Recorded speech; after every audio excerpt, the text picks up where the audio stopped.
Good morning mga kabayan.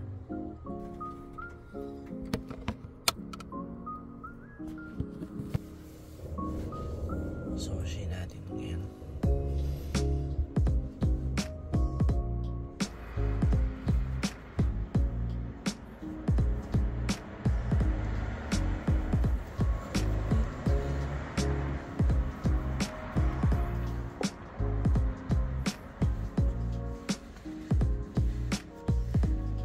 Kailangan mong mag-punch out dyan kapag lalabas ka ng compound ng company.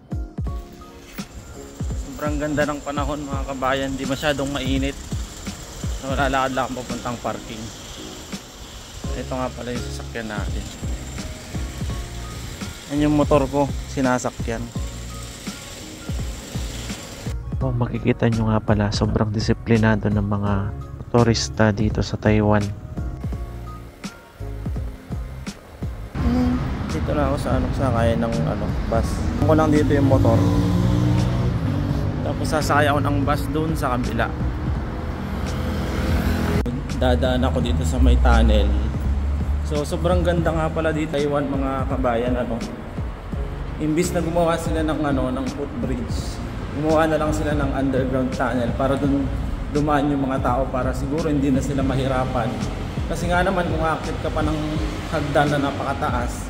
So dito sobrang ganda ng nila, mga structure nila pagdating sa mga parang ginagawa talaga nila yon para sa mga tao. Lakad lang ako dito, tas lilipat ako dyan sa kabila. Tas eto na yung sakayan ng bus. Pansin niyo yung mga kabayan, yan yung may mga minutes o oras yung bus, kung anong oras siya dadaan. So very convenient nga din pala. Talagang matututo ka sa mga time management dito. Ayan.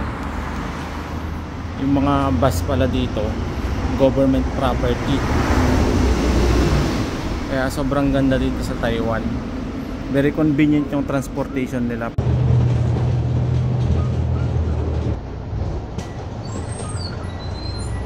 Nakababa na ako ng bus mga kabayan.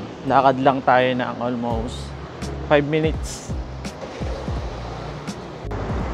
Nadaanan ko nga pala dito mga kabayan yung Taichung Park. Ito nga pala yung Taichung Park.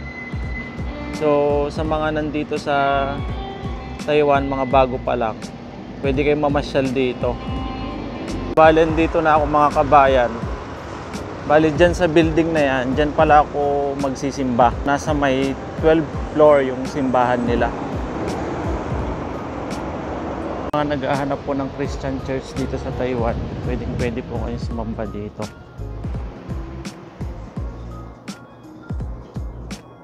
Sa bali 12th floor yung room ng church. So JIL nga pala yung inaatinan ko na church, Christian church dito sa Taiwan. So sa mga gustong mag-church, mga bago dito sa Taiwan, pwede po kayong mag-attend dito. So kontakin nyo lang po ako para maibigay ko po yung exact address ng church dito sa Taiwan. Sabi nga po sa Mark 11:24, whatever you ask for in prayer, believe and you will receive. Kaya salamat sa Panginoon sa patuloy na pananampalataya ng ating kapatid